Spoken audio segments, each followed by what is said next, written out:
For those of you who have joined us, let me please issue you a very warm welcome.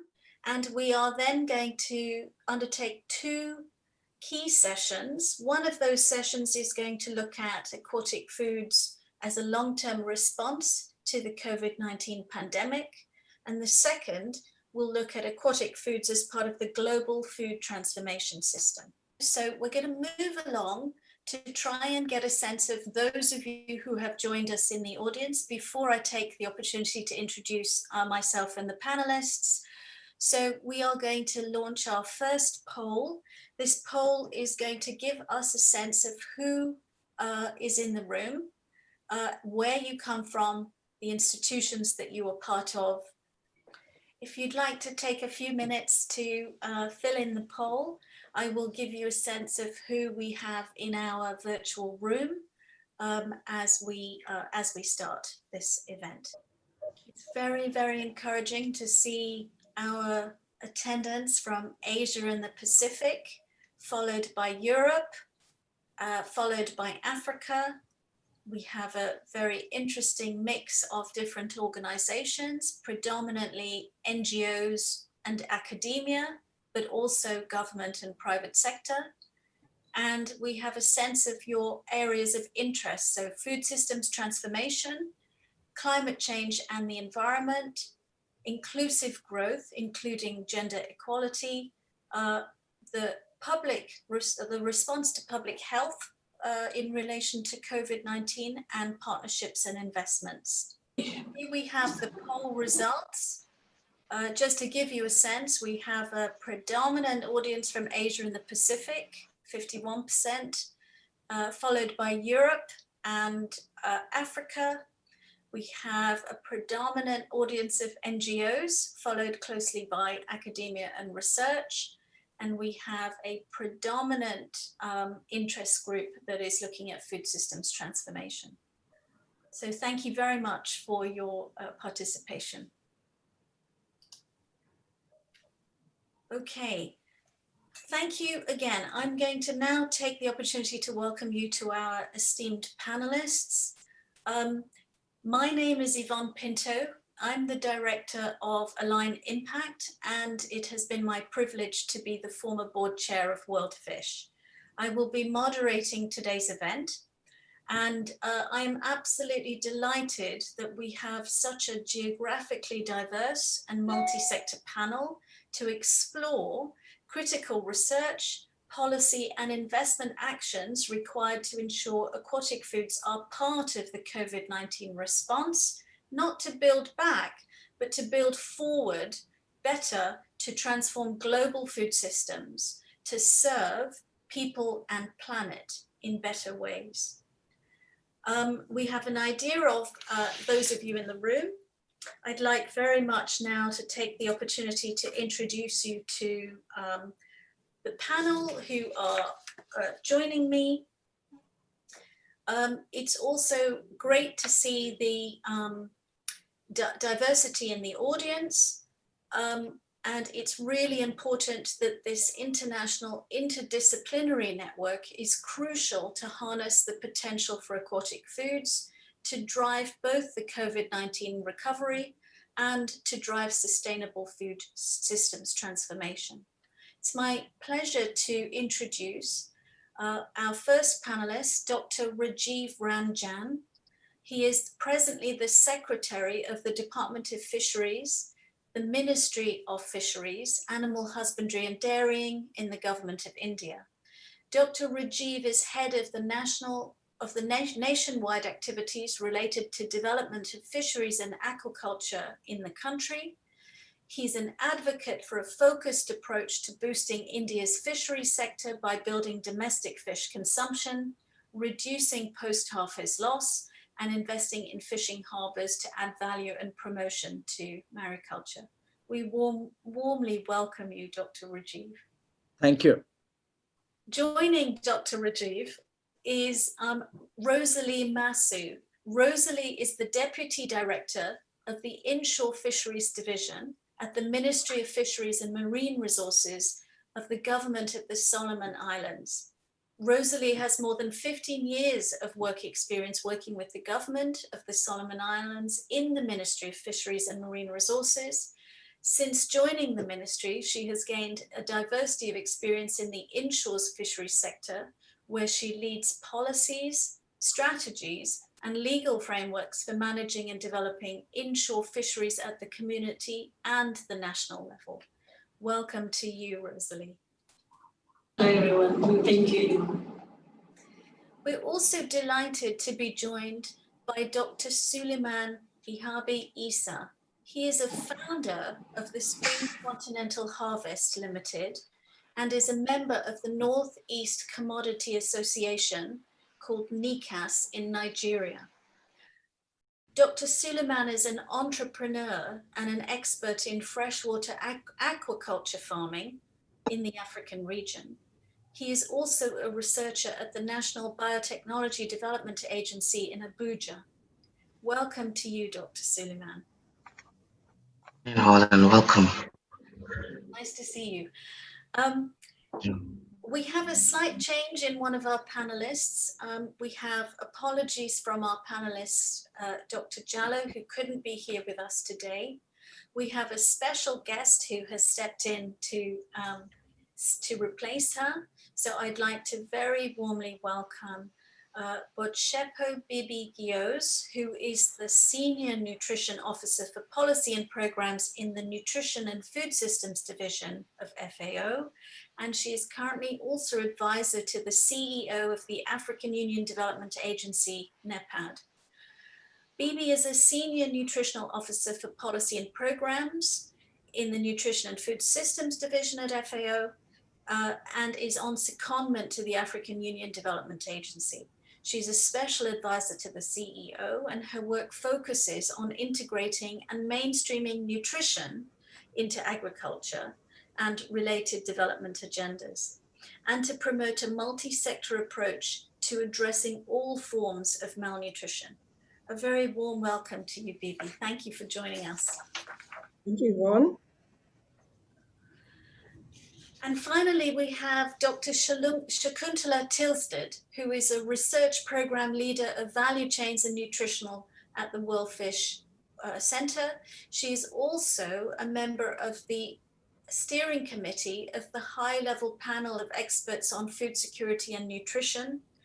Shakuntala has over 25 years of experience in research in global food security and nutrition in low-income countries, and was recently appointed Food Systems Champion and Vice Chair of the Advancing Equitable Livelihoods Action Track in the UN Food Systems Summit.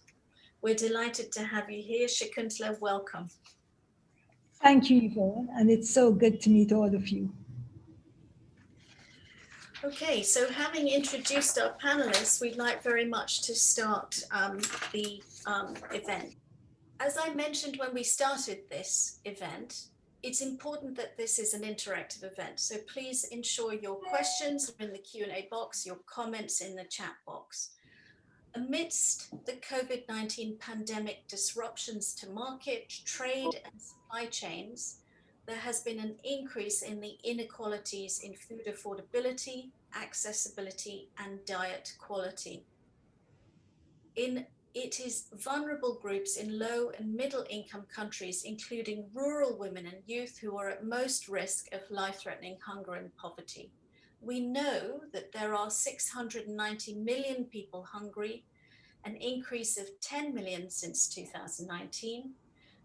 The COVID pandemic could add between 83 to 132 million people to this number, depending on the impacts of the economic recession.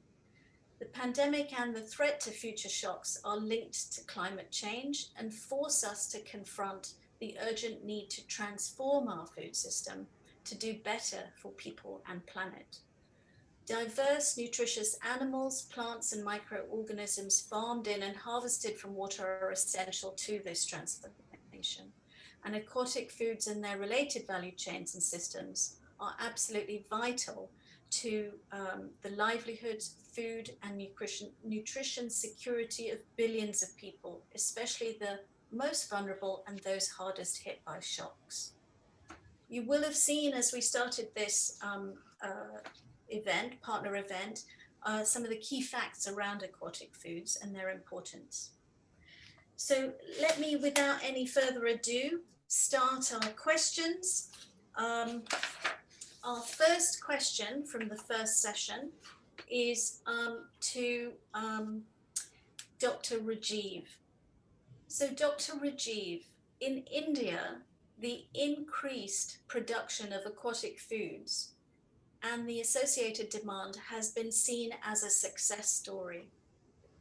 Please help us to learn by giving us 3 of the key takeaways in your experience that have led to this success, and how has it been impacted by the COVID-19 disruptions? Thank you. As you know, the increasing income and purchasing power in the Indian population has been growing.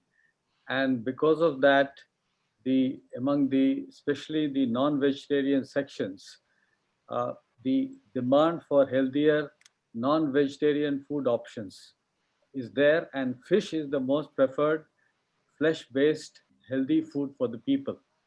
As all of us know that fish is a superior source of protein among the animal source protein, very rich in essential nutrients.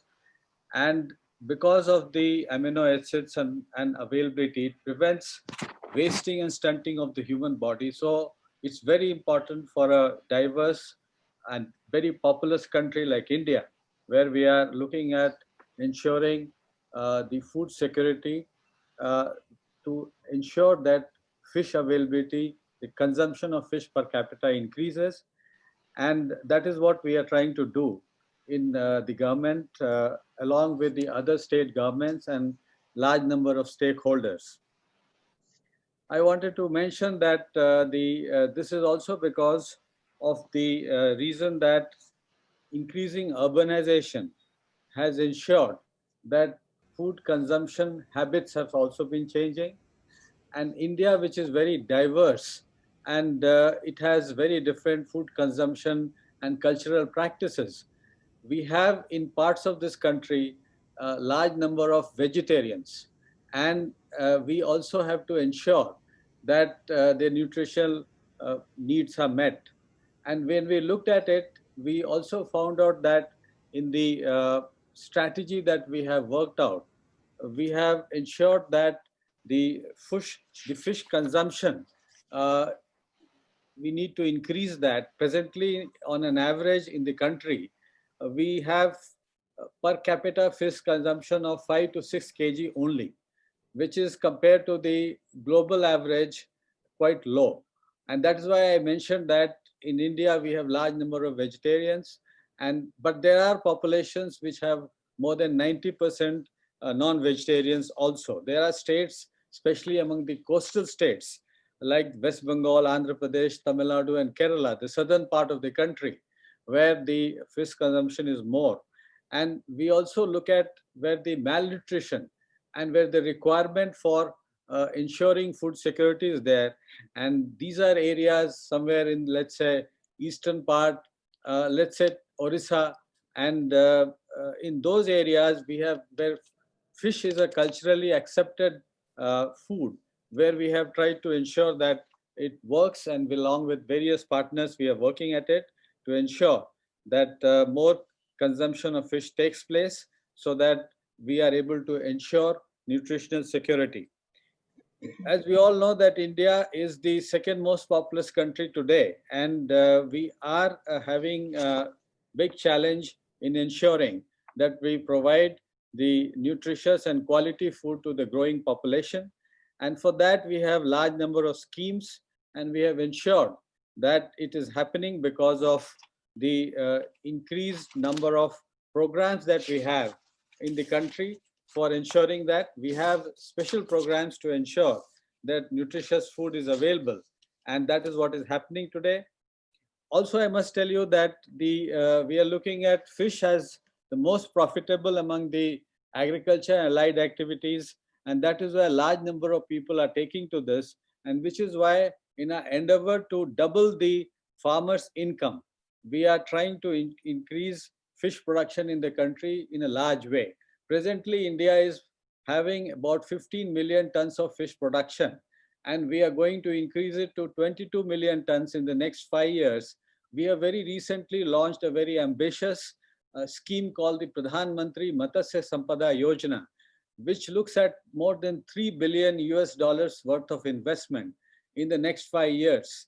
And under that, one of the features is to increase per capita consumption of fish from 5 to 6 kg per capita today to about 10 to 12 kgs per capita.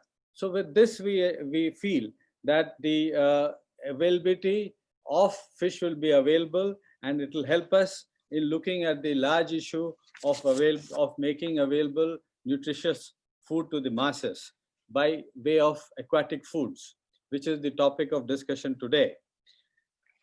I also wanted to say that because of the large number of activities that we have done, large number of we have been growing in fishery sector very well. 10 to 11% growth, annual average growth rate has been there, and we also exports in a big way, and that is also growing 8 to 10% per year. India is the second largest aquaculture producer today, and aquaculture, which is very important, has added to it. So in addition to the normal ways of capturing the fish and getting it, we have got into aquaculture and productive, sustainable farming methods. Very responsible and sustainable methods of fish production is what we are looking at, which aligns with the larger goals of the United Nations.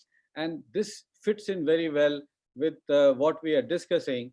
And this is what I like to mention, that in terms of the takeaways, because of the increased consumption, we will make sure that nutritious food will be available and quality food be available to the growing population. Thank you, Dr. Rajeev. Would you like to just say a word on the the COVID-19 disruptions and what you have done in India, which is very exciting? Yes. In fact, the COVID pandemic has caught us, the entire world, by surprise. And we had a very swift response to it. The government, in fact, led a large number of policy interventions, and we had a total lockdown to ensure that we are prepared for meeting the large eventuality, because I mentioned, with very large population spread across the rural and urban areas, it is very important to have the health infrastructure in position. And what we did was, when we realized that the fishermen were suffering because of many of them are dependent on their livelihood for daily fishing and ensuring, or some of them are in the value chain in terms of fish vending and doing fish labor work. So within a week or so, we opened up the sector, and first the marine sector, and then the inland sector. So within 2 weeks of the total clampdown and lockdown, we have done a graduated opening of the economy, and fisheries was one of the first sectors to be opened up. And as a result, the food production and that did not suffer. In fact, it has shown positive growth. This is one area which has bounced back and has done very well. So despite all the disruptions in the fish supply chain in the initial few weeks, we managed to recover fully and get back to the original vibrant status. From June onwards, it reached almost normalcy in terms of availability of fish. So in terms of large interventions that we did the hand-holding with the state governments. We saw that the marginalized community, especially who are vulnerable to nutritional problems, they are taken care of. We have a system of reaching out to them, and very detailed guidelines were issued to ensure that, and we monitored it, because there were large, again, movements required from one part of the country to other. We monitored, and we worked with the state governments and large number of stakeholders and NGOs together to see the impact of the COVID-19 was minimized. Thank you so much, Dr. Rajeev. That's a very exciting story, not least your fast reactions to the COVID pandemic itself and ensuring that the agriculture and fisheries sectors were kept open to support the populations, but also the statistics you share with us in relation to the growth of fisheries in India, 11% annual growth rates, 10% growth rates in terms of exports.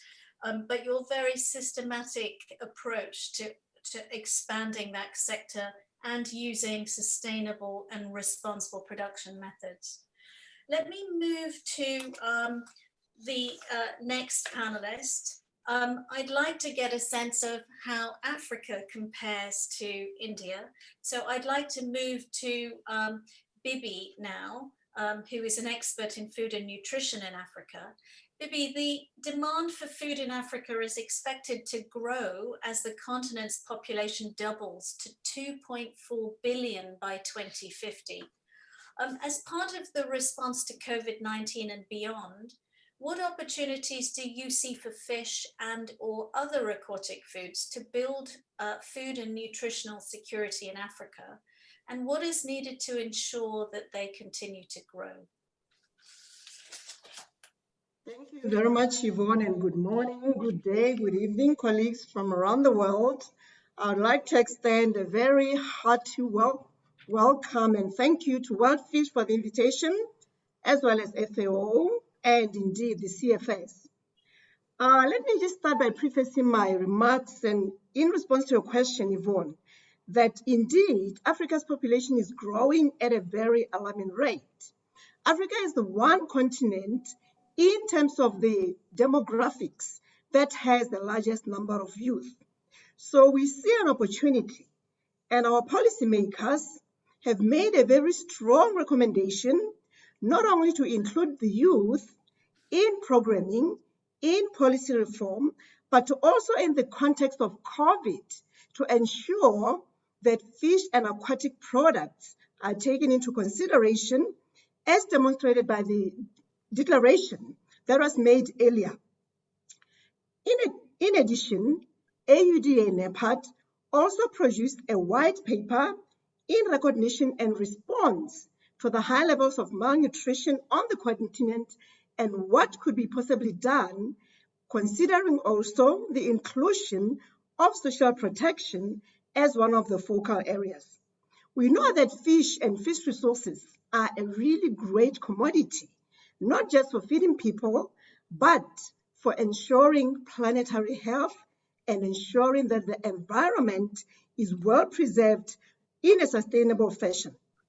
One of the things that the African Union is doing vis-a-vis the optimal utilization of fish and fish products is making sure that these are included in, for instance, homegrown school feeding programs. So this is very critical for ensuring the nutrition of young children, covering all forms of malnutrition, whether it be stunting, wasting, underweight, obesity, interestingly, as well as addressing the very critical micronutrient deficiencies.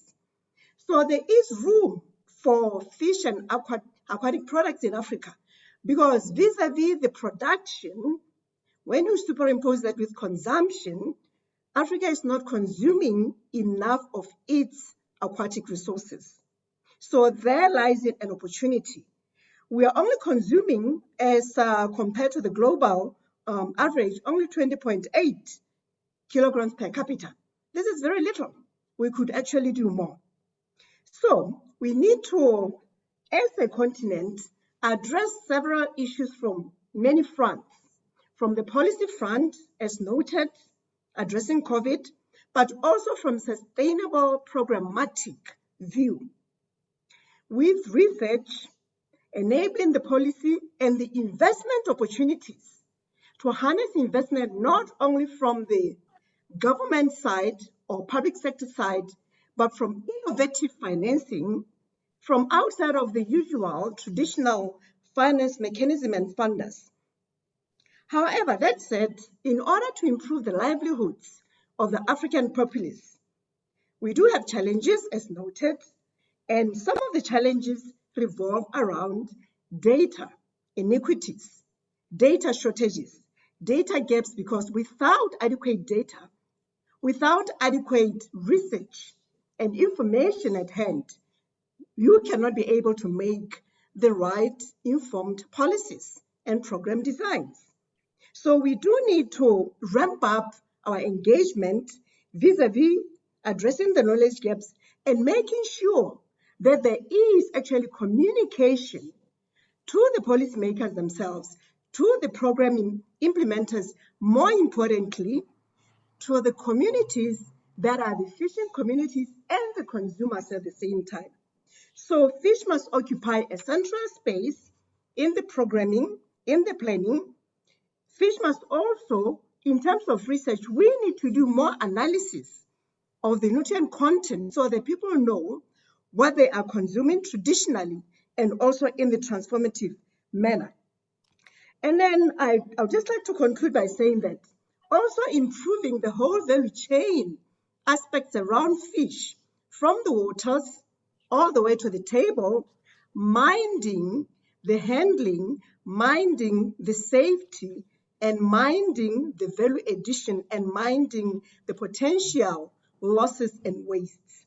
So there is a very important role for everyone to play, women, the youth, and the producers, for their own income and economy. So in conclusion, I'd like to say fish does remain a really huge untapped resource to meet the SDGs and to meet the African Agenda 2063, to contain the pandemic of COVID, but also recently to address and achieve the aspirations of the voluntary guidelines on food systems and nutrition for the sustainability of humanity and for a healthy planet. So thank you very much. Those are my thoughts.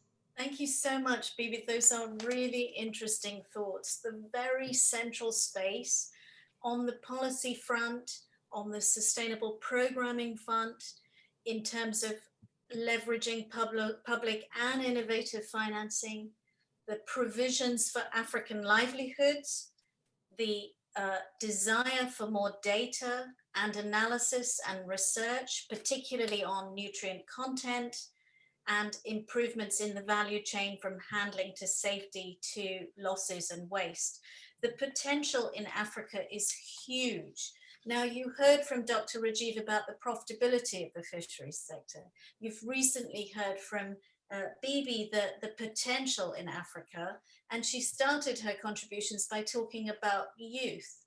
I'd like to take the opportunity to turn to Dr. Suleiman now. Dr. Suleiman, the World Economic Forum estimates 20 million jobs in Africa will be threatened by the COVID-19 crisis. With youth unemployment that twice of adults, how can aquatic food systems offer youth opportunities to make a decent living? And what are the key highlights that you may be able to share with us that are coming from examples in Nigeria? Over to you, Dr. Suleiman. Thank you very much, and good morning all once again. The youth are naturally innovative. We've seen this in the way they've adapted to COVID-19 induced disruptions in food systems, especially the aquatic food systems. During the lockdowns, there were many food shortages due to inadequate food supplies and restrictions. However, some areas had sufficient food, but they had gluts because there was the movements of these food items from one location to another, while other areas had shortages due to lack of access to market and imports. But it's important to mention that in aquaculture, there's increasing evidence to show that inability to sell fish at the right time could increase losses as a result of unplanned increases in feeding costs. You have also decreased feeding capacity because the farmers didn't plan to keep the fishes that long, and you have increasing stocking densities as a result, and if they don't have space, that could lead to mortalities. So during the lockdown, youth were faced with the challenge of how to access the market, how to sell this fish, and the markets were closed, and therefore a lot of them resulted into smoking the fish, but not just smoking, but using internet facilities, so doing online marketing, social media marketing, and getting to sell their fishes on to consumers. So this is quite innovative in a way because it was an unprecedented pandemic. Now, having said that, it's also important to look at how investments be directed to enable the youth to maximize potentials in aquaculture.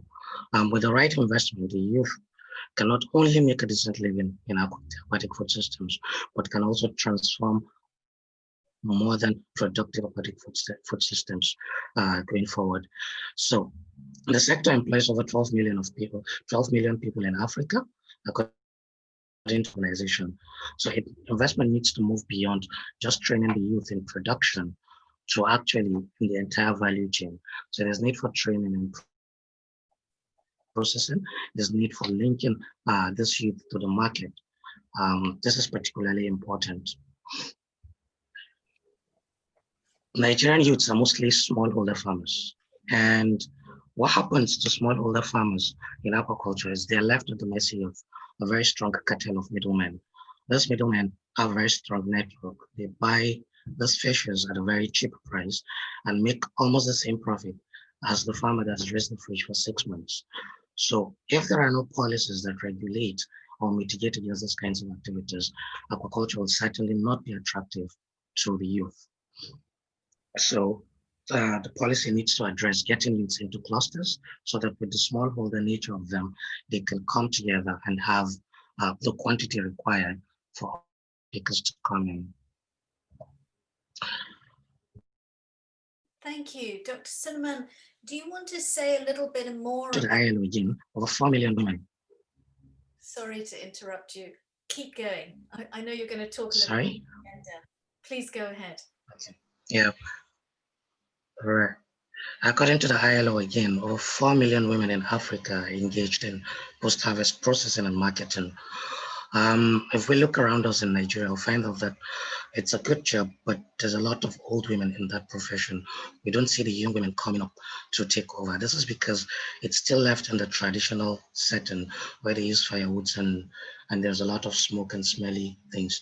So if we invest in modernizing these things, I could use Nigeria as an example. There are smoking kilns that are now very safe and very healthy. And we have women, young women, educated graduates venturing into processing of these fishes and selling them on. So more investment needs to go into modernizing aquaculture and making them attractive. And a recent study, there's a unique opportunity for young women as well in hatcheries. That study revealed that most employers in the hatcheries that had women hatchery managers preferred the females because they felt they were more diligent and they were more honest. So they weren't running the risk of the guys selling the fingerlings because they felt the women were more under control. So this also presents a unique opportunity, the hatchery sector and modernizing the processing aspect of aquaculture. Thank you very much. Thank you very much, Dr. Suleiman. Fascinating to hear about, as I think globally has been the experience, the notion of food production gluts and deficiencies in other areas and limitations due to the restrictions that have been imposed around transport, but also very inspiring to hear about youth, their ability to innovate, to develop the energy to access markets, to look at different ways of accessing their consumers online, ensuring that they are looking at ways of post-harvest processing that fish and making it accessible. Also very important points about how investment can be directed and enabling smallholder fisher folk to cluster together, to work with one another, to ensure enabling policies to support them to access finance and therefore markets, and some really compelling points around modernization and the opportunity it presents for youth engagement, livelihood support, and very much welcome the recent study on the hatcheries piece in relation to opportunities for women, and very inspiring to hear about graduate educated women being attracted factored into that sector. Thank you so much. Let me take you away from the African continent to the waterways of the world. I'd like to take us to the Solomon Islands on our journey today, and I'd like to direct a question to Rosalie. Rosalie, in many parts of the Pacific, many aquatic food producers and processors work as part of the informal sector. With the increasing risk of shocks to the food system, particularly related to climate change, what do you think Solomon and small island countries can engage, or how do you think Solomon and small island countries can engage these workers to build a greater degree of resilience? Welcome, Rosalie. Thank you, Yvonne, and hello to everyone. I bring greetings from Solomon Islands to you all. For Solomon Islands, like many other countries in the Pacific, most of our population, almost more than 80% of our population live in rural areas who depend very much on marine resources and fisheries for food and nutritional security, and also for their livelihoods. However, we need more data on their contribution and the opportunities and risks that they face, especially with rising risks of climate change. Many are subsistence fishers who fish and catch fish close to the shores for family consumption. Many also work informally as fish processors to earn an income in their rural areas, while others are engaged in offshore industrial fisheries. The offshore fisheries are responsible for the large percentage of formal jobs in Solomon Islands. Both processed and raw tuna are our major exports.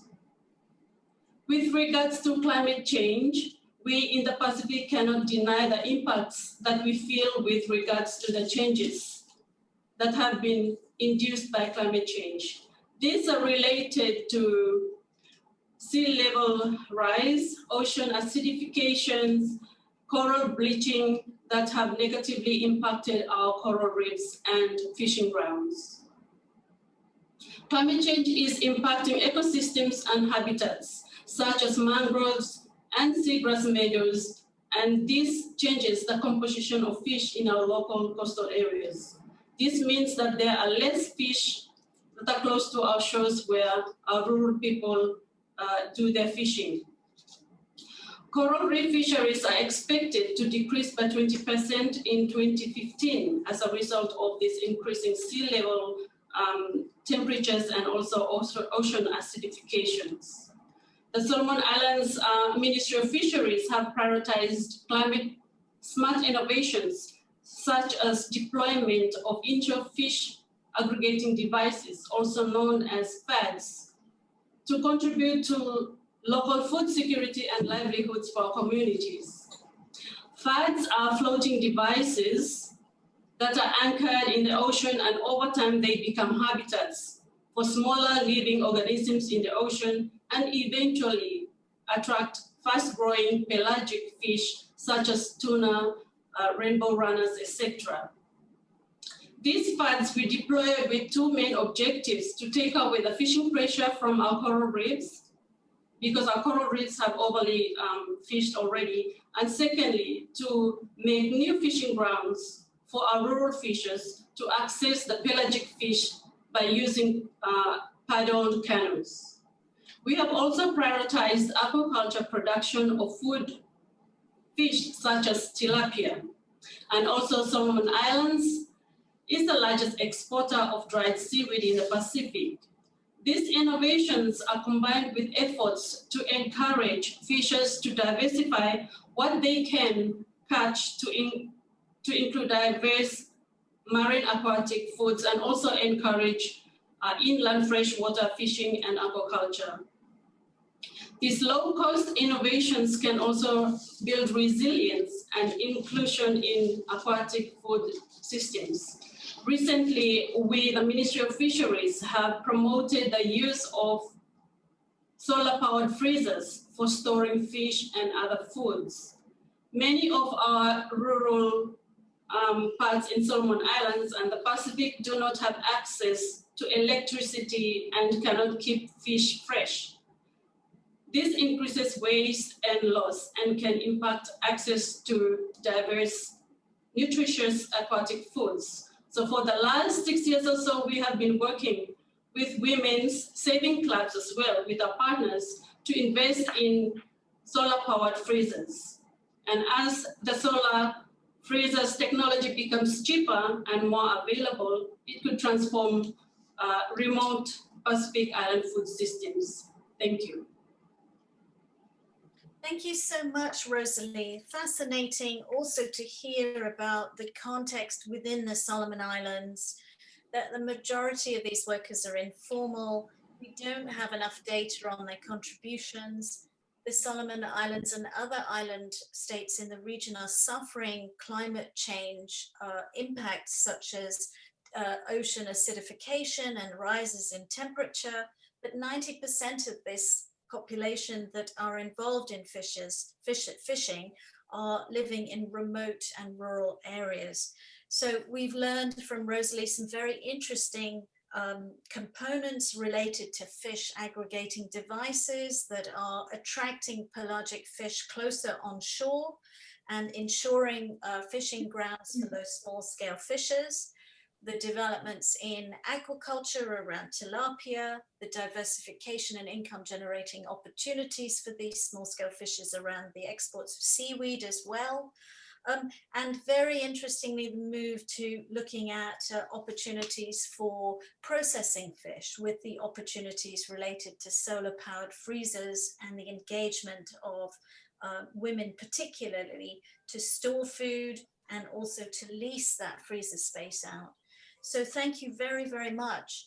What we're going to do is we're going to take a deep breath and we are going to move to a couple of questions that have come from our audience.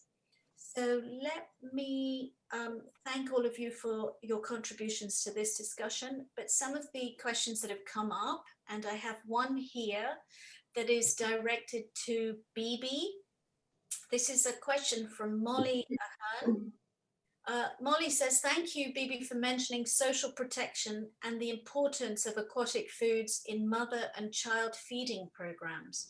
There is evidence of the role of important micronutrients found in aquatic foods for growth throughout adolescence.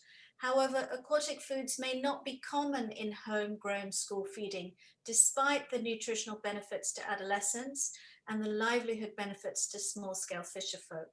In moving forward, and building back better, how can we ensure that aquatic foods are included in homegrown school feeding programs? So Bibi, that question is for you.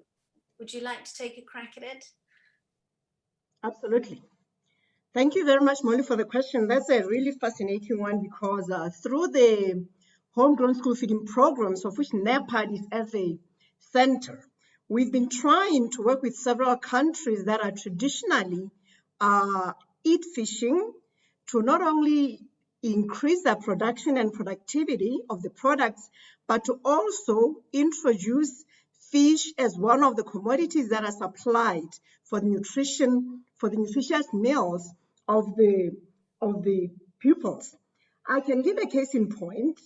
I know Nigeria is moving very well forward in this regard. Additionally, Ghana, we have a program in Ghana that is looking at the use of fish, and especially small fish, that can be ground into fish meal and introduced as part of the supplementation, if you wish. So indeed, there is still a lot of work to be done. However, we believe that through the Fisheries program and the Blue Economy program of both the African Union and the African Union Development Agency, partnering with the national government, with the school feeding programs, we certainly can do more. Absolutely, fish has a huge potential, a great nutritional value, and lots of lessons to be learned to impart to the pupils themselves. I hope I've covered a bit of the question. Thank you. so much, Bibi. That's really welcome. And I'm hoping that I might just put a little flag up for Shakuntala to say something about this when she's responding to some of the comments you've made. One more question to Dr. Rajeev, coming from Matt Fortnam. How will India ensure that their drive to increase fish consumption and exports is environmentally sustainable and not to repeat the mistakes of overfishing by other countries? Dr. Rajeev. Thank you for the question. I wanted to mention that the exports that we are doing, and we really depend more on the aquaculture to ensure that it is sustainably produced and nutritionally available, because if you look at the total exports that we do, a mix of that, it's basically shrimp which dominates the exports. India is the #1 shrimp exporter in the world. And if you look at, again, the total basket of the total export is only 10% of our total production. And that too, it is 99% of that is of the shrimp production is the aquaculture production. So it doesn't really impinge on the capture of fishery. We have also fish exports which are captured from the fish, but from the sea, but it is a smaller proportion. So overall, if you look at it, the large number of Indian fishermen are again artisanal small fishermen who depend on the capture fisheries for their livelihood. And it is not a very big commercial operation which is going to look at the availability of the marine production or the available system. So I would say that it is from the aquaculture side that we are trying to also, in fact, in terms of risk, also we want to get more and more people to take to sea-based mariculture for cage. We are putting cages in the sea, and through that we are trying to get the production, and we are trying to get large number of fishermen. As it is, most of them don't do deep sea fishing. They are near around only the coastal areas because their boat sizes are small. And as I said, that they are traditionally fishermen and not doing it as a very big commercial venture. Thank you.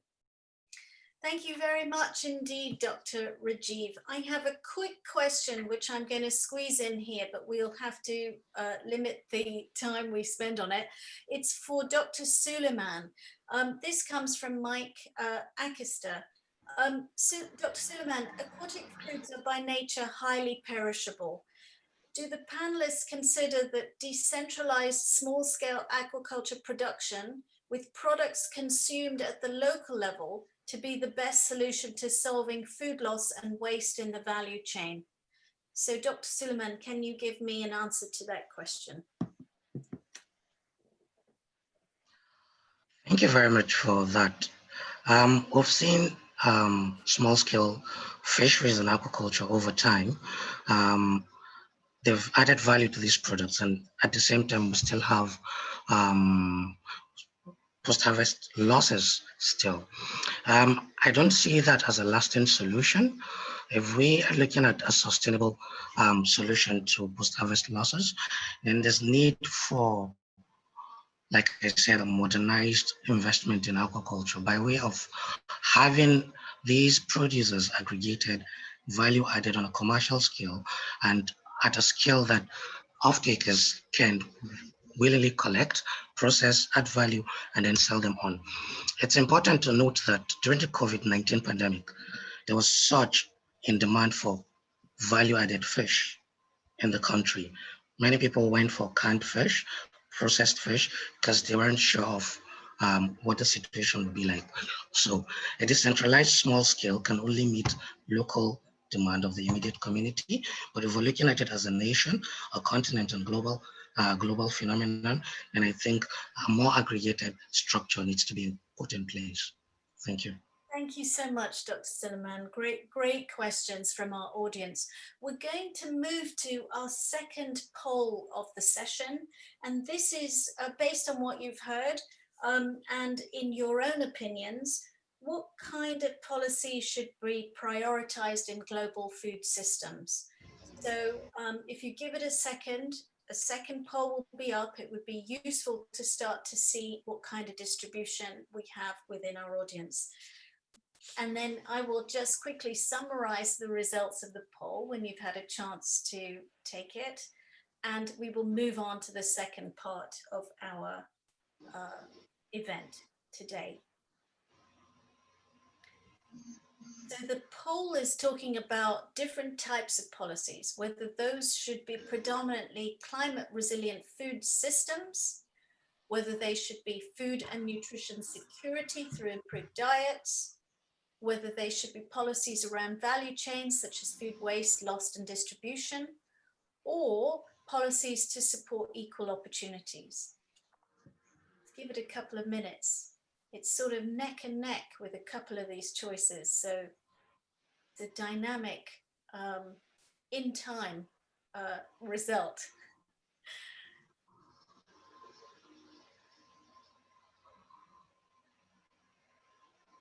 So we've only had about 53% of you that have voted so far.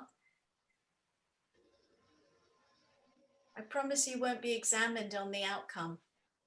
So feel free to share your thinking as to how you feel policies should be impressed. Okay, so we now have the results. We have quite a tight set of results, but we have a front runner. So most of you, 33%, feel that policies that address value chain issues such as food waste, loss and distribution are highest, very, very closely followed by policies in support of climate resilient food systems through investment and innovation, and followed by policies that address food and nutritional security through improved diets that include aquatic foods. And I'm delighted to know that at least 8% of you feel that there should be policies to support equal opportunities for women and youth within food systems. Thank you very much for your engagement in relation to the polls. Okay, we are going to move to the second part of our session. This part of the session is about how aquatic foods play their role as part of a global food systems transformation. I'm going to turn to Dr. Rajeev again to talk a little bit about India's example, where clearly there has been great success in aquatic food exports. But I want to push you to tell us a little bit about how there is a balance between nutrition, food security, and agricultural policy to support and ensure vulnerable communities have access to nutritious, diverse aquatic foods, and the exports that you have mentioned to us. So over to you, Dr. Rajeev. Thank you, Ivan. As I was mentioning, the exports basket only has about 10% of the, less than 10% of the total fish production of the country. It was about 14 lakh metric tons, 1.4 million tons. So that is why it doesn't really, in terms of volume terms, impact the availability of fish for local consumption. And we also feel that because we have about $7 billion worth of exports, and we are working towards doubling it in the next 5 years, that should not detract from the fact that in any way food availability or fish availability to the local population is impacted. And for that, we have a very detailed strategy worked out in terms of, as I was mentioning earlier, that we have a very ambitious scheme, a $7 billion investment in Pradhan Mantri Matsya Sampada Yojana, the Honorable Prime Minister of the country. Last 10th of September, he had launched this program for the entire country. And in this program, we are looking at increasing production by 7 million metric tons in the next 5 years, but doing it in a very sustainable and responsible way, and also ensuring that the communities which are, need to be vulnerable in terms of provision of foods are also supported by some other policies of the government.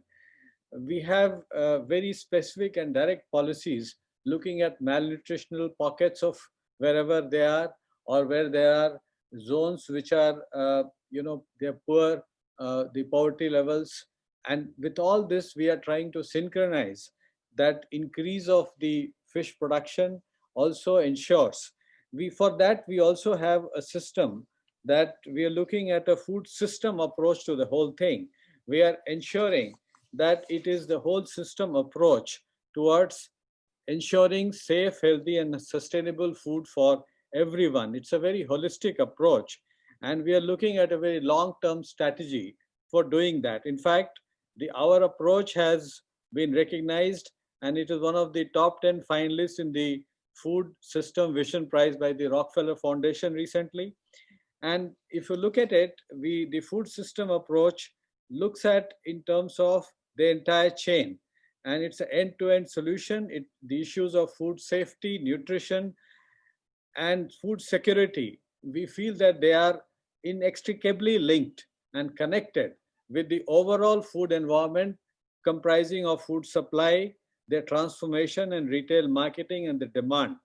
And for that, we ensure that they are also linked directly and indirectly to the sustainable development goals, especially those that look at ending hunger and poverty and promoting good health and well-being, which is central to what we are discussing today in terms of ensuring that aquatic foods are available to the vulnerable population.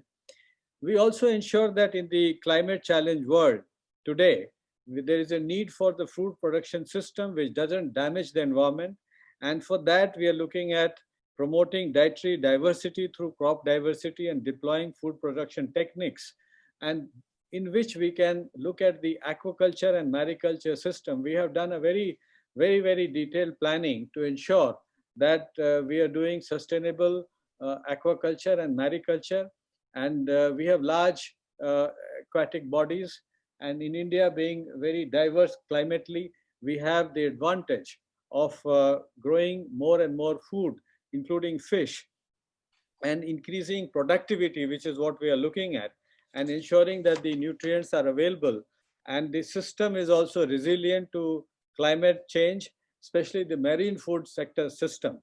So basically, to summarize, I would say that India is looking at we basically looking at Eat Right India theme, of which there are three key components. Eat safe. So we are looking at the fish which is available, all the food that is available, combating adulteration, ensuring that there are no antibiotics, all kinds of issues, all that we are doing. Similarly, the second plank is eat healthy, in which fish is the important thing in terms of making available, as I said earlier, that the best in terms of affordable, rich mineral protein, nutrition for incoming and a livelihood. And the third plank is eat sustainable, to make sure that it is sustainably produced and the value chain, the entire value chain is safe and sustainable in terms of end-to-end or right up to packaging. So this is what we are trying to do, a proper balance and ensuring that the vulnerable sections are protected. Thank you. Thank you so much, Dr. Rajeev. Really fascinating points. I want to pick up your theme on sort of whole systems approach, long-term approach, sustainable food production, diversification of production systems leading to dietary diversity. The reason I want to pick that up is because I think prioritizing the opportunities for food and nutritional policy is important as diets begin to shift. And I'd like to take the opportunity to invite Rosalie into this discussion. Rosalie, prioritizing public health through this food and nutritional policy is important, particularly as diets shift to more processed and convenience foods. Many of these are the underlying causes for non-communicable diseases like diabetes. Can you tell us a little bit about how Solomon and other island countries have led towards better access, availability, and consumer demand for diverse aquatic foods and away from these processed foods? Thank you, Yvonne. For the people of Pacific Islands, increasing access to diverse and nutritious fish and other aquatic foods have never been more important. Ongoing dietary transitions in the Solomon Islands has resulted in an over-reliance on commercial sourced food, which are often highly processed and nutritionally poor foods. This has led to food and nutrition insecurity and subsequent rise in multiple forms of malnutrition. Pacific Island countries are heavily affected by non-communicable diseases with diabetes, and obesity rates among the highest in the world. Too much of our aquatic caught food, such as tuna, are being exported overseas. So we must increase dietary intake of diverse aquatic foods for the Pacific Island populations. Aquatic food are the primary source of omega-3 fatty food essentials for cognitive development and reducing the risk of non-communicable diseases. Aquatic food have an important role to play in combating the risks associated with overweight and obesity, and there are healthy alternatives to compared to red meat and also poultry. The Ministry of Fisheries, as I mentioned today, we are also prioritizing tilapia farming as an alternative food source and alternative livelihood options for our communities. And we need sets of integrated policies and investment that promote dietary diversity and educate our people of the nutritional benefits from the different types of food. Our policies must improve affordability of diverse aquatic foods to encourage consumption. Many of our people consume more processed store-bought food and imported poultry because it is cheaper. In the past, chicken is an expensive food, but nowadays it's more cheaper to eat chicken and compared to the fish that we have locally. Our policies to reduce the cost of fuel and transportation related to fisheries and aquaculture can make aquatic food cheaper and more affordable. Taxes and regulations to ensure health and quality of imported foods are needed. For example, Fiji has controls of importation content of fat foods from lamb chops and taxes on sugary food and other sweets. Promoting canned nutritious food such as tuna is an increasingly important staple of what we need for our food systems. Educational campaigns to break traditional myths that fish should not be eaten by pregnant and young children. Educational programs, we should increase knowledge around nutritional value of fish, can shift these perspectives. Targeting men in educational policies about nutritional value of fish can increase aquatic food consumption for women and children. In Solomon Islands, traditionally, the best fish is reserved and consumed by men due to the hierarchy status of the household. By educating men of the cognitive and nutritional benefits of fish for our children, we can shift dietary habits and increase consumption of fish for pregnant women and children. Our smaller atoll islands do not have much land for farming, therefore promoting coconuts and other crops that are resilient to salt water can help rural people diversify their diets. Some of our communities, they live in artificial islands surrounded by mangroves only. Innovations such as drying of muds from the mangroves and turning them into good soil for planting soup gardens are very useful for diversifying diets.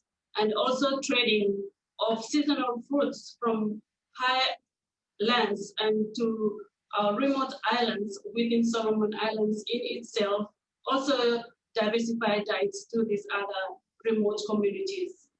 In the islands, our ways of living is already an integration way of living. By this, I mean that a fisher is also a farmer. Therefore, our approaches with our community initiatives and managing fisheries must be one that is holistic in balancing the different sources of economies and food systems in our communities. Thank you.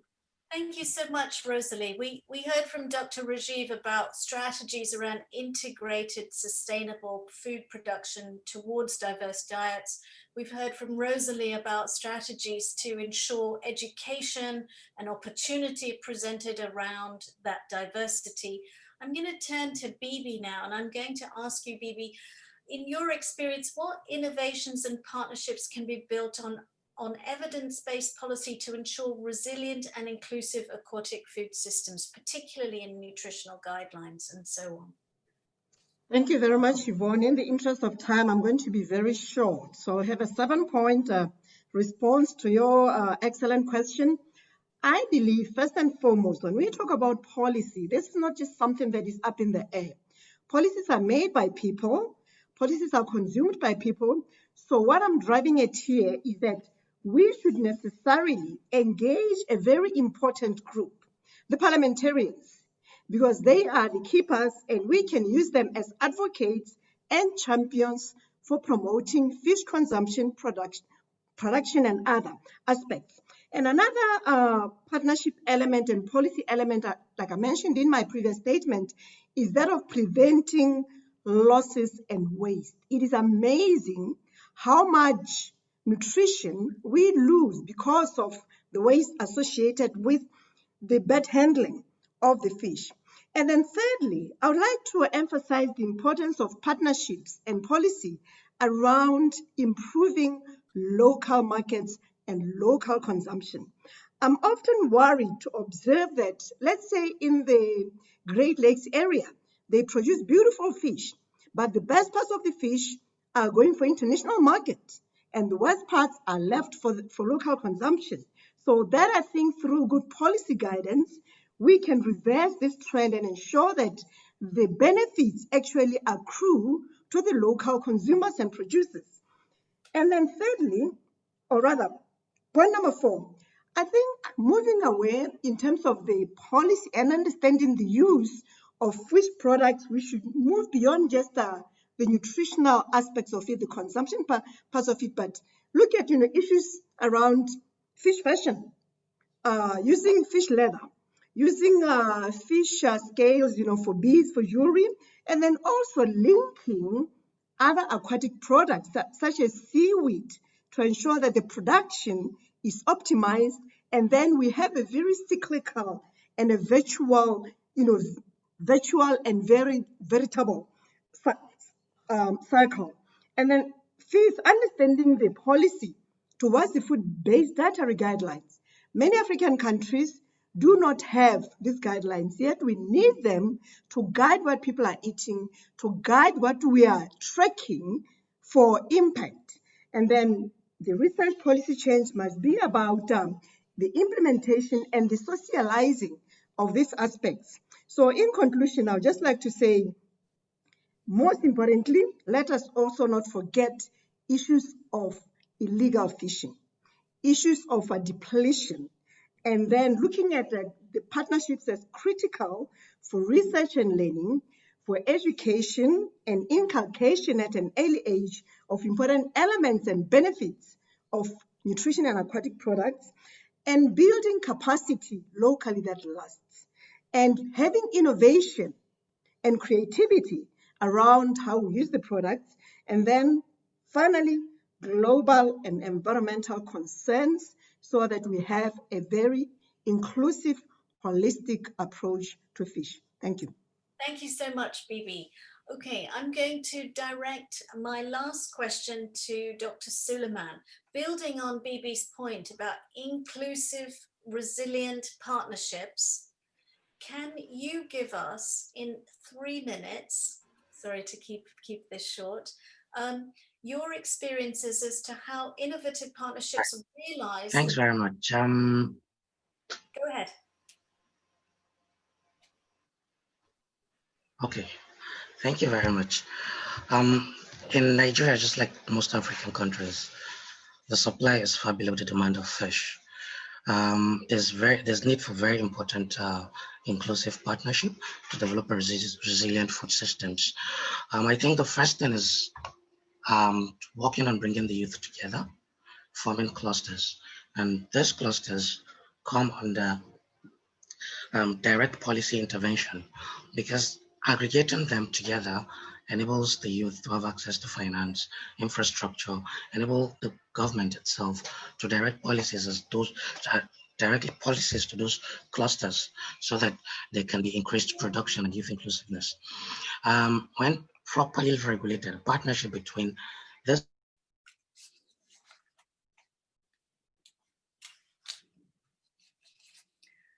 I think that we have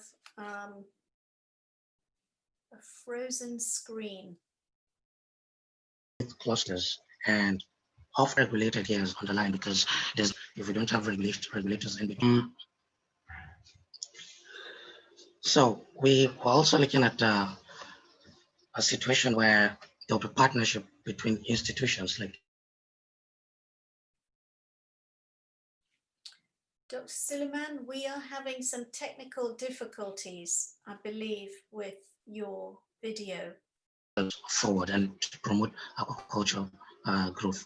Now, this could be looked at as public-private partnership, and it could be looked at a tripart partnership where you have international organizations, the public sector, and the private sector. We're also looking at partnership at the level of international organizations coming in, like the World Fish has a model it's working on, which is the Fish for Africa Innovation Hub. This is to foster cutting-edge research, bringing together science, technology, policy, and markets. Now, this is something that could help youth graduating from universities that have little knowledge or experience in entrepreneurship get enrolled in such a technology hub, get the desired knowledge and skill, and then this hubs could serve as guarantees to financial institutions in providing loans to these youth.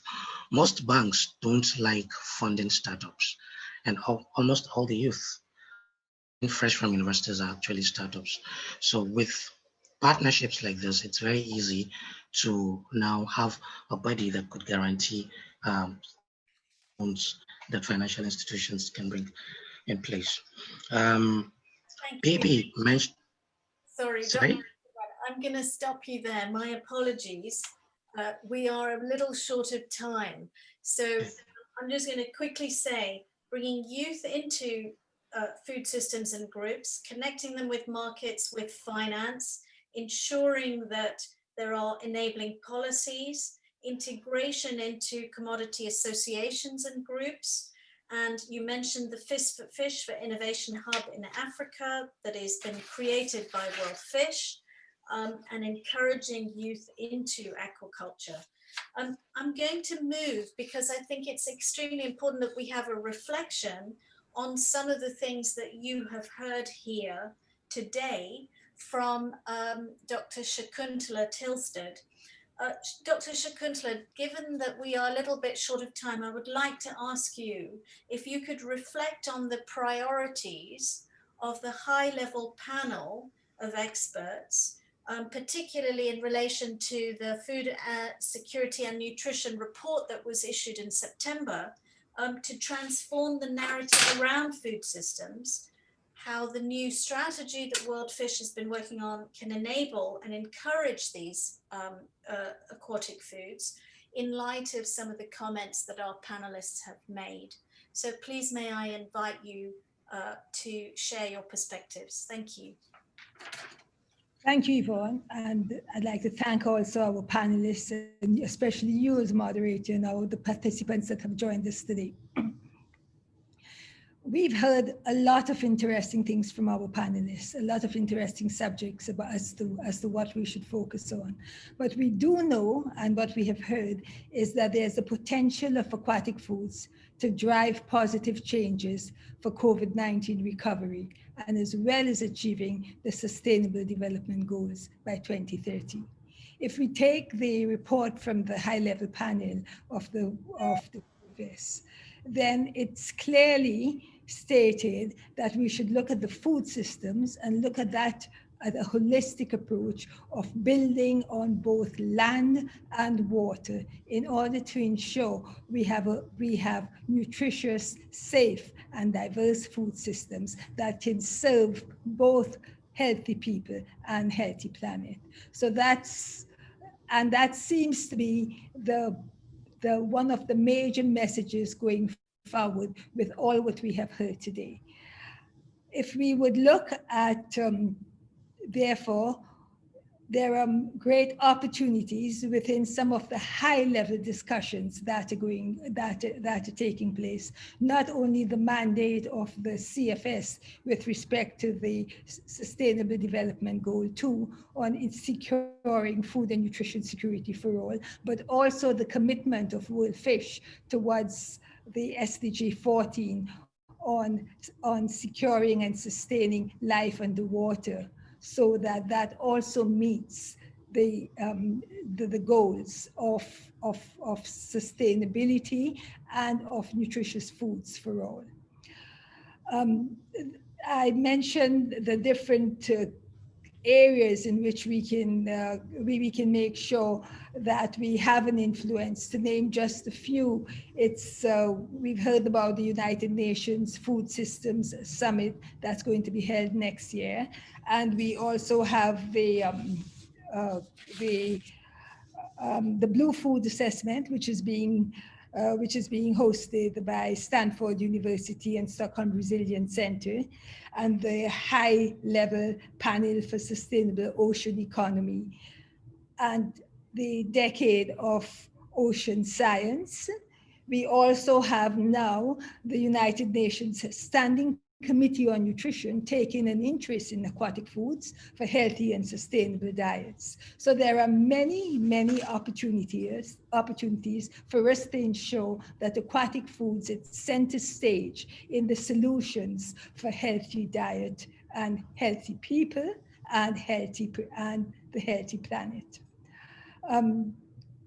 We heard our panelists mention the focus on women within aquatic food systems. And yes, there is very much more we can do with respect to engaging and empowering women, both with ensuring that what they produce meets the needs of nutritious, safe, and diverse foods, especially for the poor and vulnerable, but for all consumers in general, and also that there are innovations that are put in place and that would be able to give them better livelihoods and income.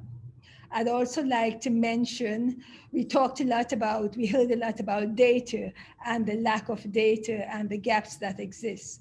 I want to draw attention to the collaboration we have with FAO and Duke University with respect to illuminating hidden harvests. That is the benefits that come out from small-scale fisheries, both in terms of nutrition, but also in terms of livelihoods, in terms of diversity, and in terms of the economic value of fish and other aquatic foods.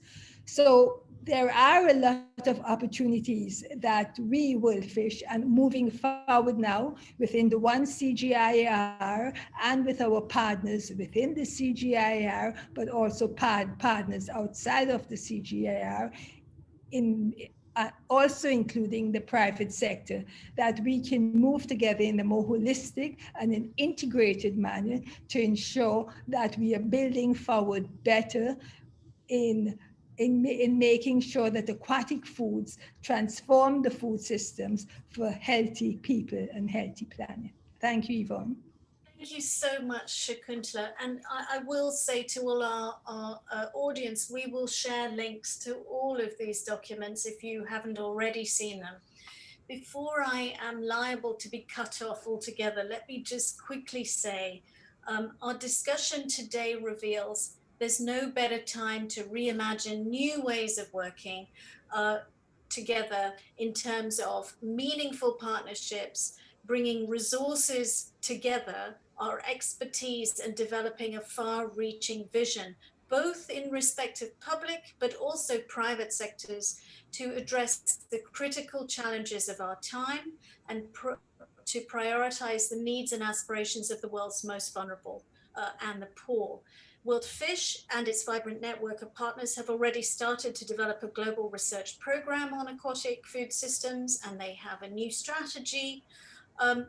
But to build forward better, we need to mobilize a global movement that brings together the research community, that brings together government, donors in the private sector, as well as stakeholders in the form of our consumers, to co-create and implement evidence-based solutions of shared value, which can fully integrate aquatic foods in the global call to action for a sustainable food system transformation for healthy people and planet.